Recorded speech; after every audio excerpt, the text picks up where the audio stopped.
Pois é, pessoal, tô aqui de novo, né? Ainda no domingo, assim como no vídeo anterior, né?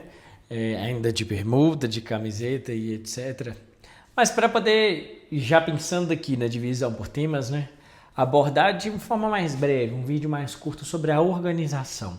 E também sobre o impacto que isso causa de organização para o cliente. É uma coisa que eu ouvi um dia de um cliente, até já de um pouco mais de idade, né, ali nos seus 50 e poucos anos, do ramo empresarial também, né, dizendo para mim, dando conselhos, né, que eu sempre gosto de também absorver dos clientes essa questão assim do que eles têm a me ajudar também, né, das experiências, das vivências deles como empresários, né, para poder aplicar também no meu negócio, né, e também levar para outros empresários que também não têm ali aquele conhecimento, esse conjunto, né, esse network de um com o outro e etc.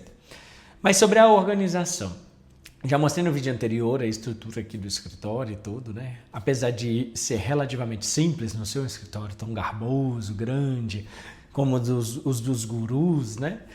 E também tem grandes advogados, grandes empresas, grandes bancas de advocacia, a gente precisa reconhecer isso de fato, né? A advocacia ela tem essa particularidade, né? De uma profissão garbosa, uma profissão rebuscada, uma profissão até pelos modos de vestir que o próprio judiciário nos exige, né?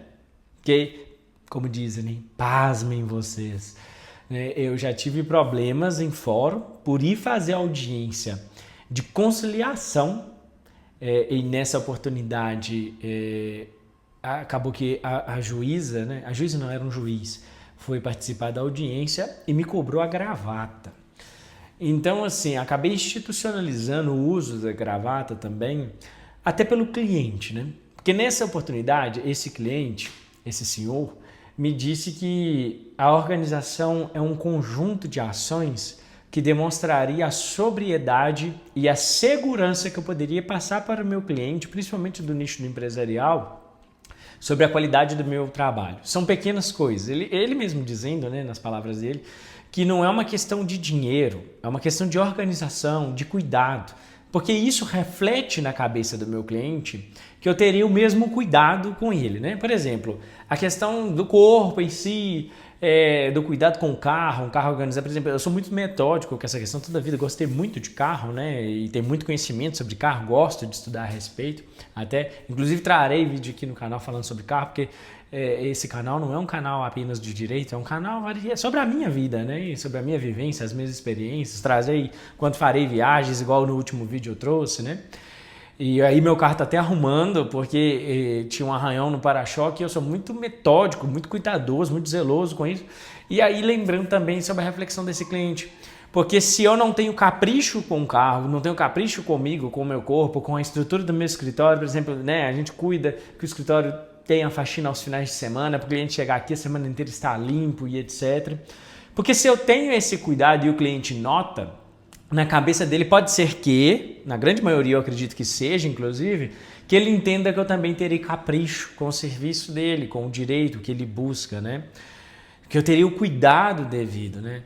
E é um conjunto de ações, né? É o que esse cliente disse naquela oportunidade. Não é uma questão de dinheiro, é uma questão de organização. O meu escritório é relativamente bonito e organizado, mas não necessariamente ele precisaria ser assim para ser um escritório caprichoso e bem cuidado, né? O cuidado com a documentação, por exemplo, eu tenho, até pela facilidade por conta da agência, apesar que a minha irmã cuida, mas eu fico dando meus pitacos, né? Eu fiz pastas personalizadas, né, para colocar a documentação do cliente, envelopes, né? E aí, inclusive, tem endereço, contato telefônico, até mesmo o próprio cartão, né? Porque isso acaba sendo um gasto, apesar de não ser tão caro e eu vejo que agrega muito valor, mas um cartão bacana também, porque mesmo na advocacia digital a gente entrega muito cartão, é uma ferramenta extremamente importante. Tenha o seu cartão, faça um cartão bonito, né? Já eu acho que o quinto ou sexto cartão, agora espero ter finalizado, né, nesse cartão, apenas mudar de endereço se caso houver necessidade, mas quanto à arte em si, seguir nesse mesmo padrão, né? Porque, veja bem, se eu entrego, o cliente chega no escritório e senta comigo e fecha um contrato. Se eu pego um envelope personalizado e coloco o contrato com papel timbrado, assinado, dentro de um envelope, não dobro de qualquer maneira e entrega para o cliente, ele nota a organização. Pode ser que alguns nem liguem para isso? Pode acontecer de fato. Mas eu, pelo menos, teria sim a identificação de um cuidado com o meu serviço ao ver toda essa metodologia. Não digo que precisa gastar 500 ou 1.000, 1.200 reais com papelaria, nem sei quanto fica, até mesmo porque na época eu fiz muito e já tem bastante tempo e isso dura que é uma beleza, né? Mas assim, ainda que no envelope pardo, envelope branco, né? Não aquele envelope cheio de grampo, já reutilizado, né? Para entregar o alvará, né, do cliente, o RPV para ele ir sacar a aposentadoria dele, igual nos casos de previdenciário, colocar numa pasta, igual tem aqui a pasta personalizada, o cliente sente uma diferença. E até mesmo porque ele fará uma propaganda sem saber, né? Alguém ver ali a identidade e acabar perguntando, e ele fala, tá aqui dentro é o documento da minha aposentadoria que saiu e etc. Então, essas pequenas coisas, além de demonstrar profissionalismo, agregam valor ao seu produto. Porque advogar é um produto. Nosso produto é a nossa mão de obra da advocacia, né? Além de precisar ser valorizada por nós e pelos colegas e pela OAB em si e etc., mas ela também precisa ser valorizada pelo cliente. Mas para o cliente entender o valor, nós precisamos entregar o valor. Não necessariamente entregar o valor é entregar o resultado. Toda a experiência, desde a contratação até o final da prestação de serviço, entregar o resultado final, o trabalho executado, esse conjunto de experiência, eu noto que faz parte do produto que a gente entrega, né? E essa experiência no conjunto faz o cliente retornar e indicar a gente para frente, né? Isso faz muita diferença. Pelo menos eu noto, né, na minha advocacia, na advocacia que eu exerço, e não estou dizendo que sou aqui o rei da verdade, né, que eu esteja certo e os demais errados, que fazem de outra forma, mas na minha experiência, a entrega desse resultado faz uma diferença. Por exemplo, no digital, eu tenho muita preocupação com isso. Nós temos o portfólio, não sei se tenho aqui impresso. Nós temos o portfólio, tem aqui. Aqui foi impresso, né, mas o portfólio é para ser entregue de uma maneira digital, né? É um portfólio do escritório, o portfólio da assessoria empresarial com um catálogo de serviços, né, que precisam estar dentro dessa prestação de serviço para ser contratada para o cliente. Eu tomo cuidado de ter uma plataforma de assinatura digital para que o cliente tenha essa facilidade ao assinar uma procuração, assinar o contrato. Porque se eu colocar muitas barreiras, muitas dificuldades e também não demonstrar profissionalismo, o cliente não vai sentir a segurança devida. A concorrência é grande, o mercado está inchado. Então, fazer o básico, feijão com arroz, eu, pelo menos, acredito que não é o suficiente.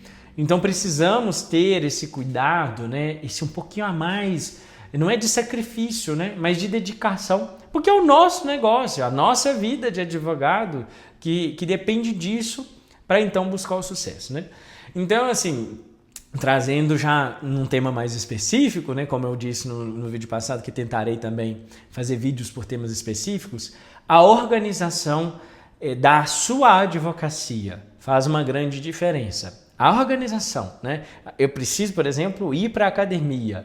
Eu vejo que o cuidado com o meu corpo também faz uma diferença. Perdi peso, né? Estou cuidando nesse sentido, mas ainda não consegui organizar minha agenda, por exemplo, para poder ir praticar uma musculação, apesar que estou jogando tênis todos os dias, mas não é o suficiente, porque vejo que esse cuidado também com o corpo em si é o cuidado de um modo geral, né? Isso reflete na nossa profissão, no nosso desempenho da profissão, porque não é apenas técnica, é um conjunto que vai gerar o resultado. Porque não adianta eu virar a noite debruçado em cima de livros estudando, eu preciso ter a técnica, preciso fazer cursos e etc. Mas não adianta eu virar a noite em cima de um livro estudando e no outro dia eu chegar no escritório, não ter dormido bem, não estar cuidando da minha saúde, eu não vou conseguir entregar o resultado. Tudo que eu estudei eu não vou conseguir refletir em benefício dentro do serviço. Então precisa ter esse equilíbrio, né? Do cuidado num todo, né? Do capricho num todo e a técnica, né? Em momento nenhum eu posso desprezar a técnica. Precisamos sim estudar constantemente. Assim como o médico, por exemplo, né? Eu trago a medicina porque minha esposa atua na área, né?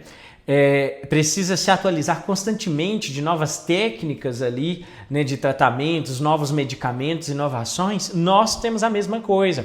Eu trago um exemplo. Eu advogo num caso de uma matéria muito específica, de uma pessoa até muito próxima. E aí na semana passada, o processo estava meio que perdido. Na semana passada, o STF julgou um processo de repercussão geral que impactou diretamente na matéria do processo. E aí eu fiz um pedido eu pedi o sono ali, né, porque vi né, na internet a respeito, pensei em como aplicar dentro do processo e busquei me atualizar ali a respeito e fiz um pedido de reconsideração da decisão liminar e o juiz concedeu, até da comarca do Rio de Janeiro. Então, assim, juiz federal da comarca do Rio. Então, a técnica é extremamente necessária, mas é um capricho num todo. E o capricho também na técnica, né? É buscar o conhecimento constante, a se atualizar, a fazer network, porque não só assistir cursos é absorver técnica, né? Eu participei de um evento semana retrasada sobre direito previdenciário, sobre direito de um modo geral, sobre a advocacia. Mas a maioria ali dos advogados que estavam presentes eram advogados do direito previdenciário. Então ali eu absorvi um monte de metodologia, um tanto de conteúdo que eu garanto que eu não teria absorvido isso se eu tivesse comprado um curso genérico, né? Lógico que cursos específicos mais robustos teria muita ali a absorver. Todo curso tem muito a absorver, mas ali naquele evento eu absorvi tanto conteúdo de prática em si, de metodologia de processo administrativo, do que dá certo, do que dá errado. Eu aprendi ali, por exemplo, uma forma que eu não tinha visto em vários cursos que eu já assisti, de como construir a documentação, por exemplo, para que eu enquadrasse a renda acima de 1/4 que é a exigência do BBC-LOAS, mas dá para poder moldar a documentação ali. Aprendi isso lá com os colegas e etc. Então essa vivência, esse networking com os colegas também faz toda a diferença. Então é importante sempre esse cuidado, esse capricho de estar aprendendo e também, de um modo geral, né, conseguir aprender a melhorar a cada vez mais, né? Então, a dica de hoje que eu trago das minhas experiências, não digo que estou certo, que eu tenha razão a mais do que os demais, mas na minha metodologia isso faz uma grande diferença. E os clientes reconhecem, né? Então, renovo, né? Deixa aqui nos comentários as suas dúvidas, etc. Nos siga nas redes sociais, só buscar Gerson Sangi Advogado em qualquer rede social que você vai me localizar por lá. Pode me chamar no WhatsApp pessoal, que também tem lá nas redes sociais, né? E eu estou sempre à disposição. E até breve, uma boa sorte para nós.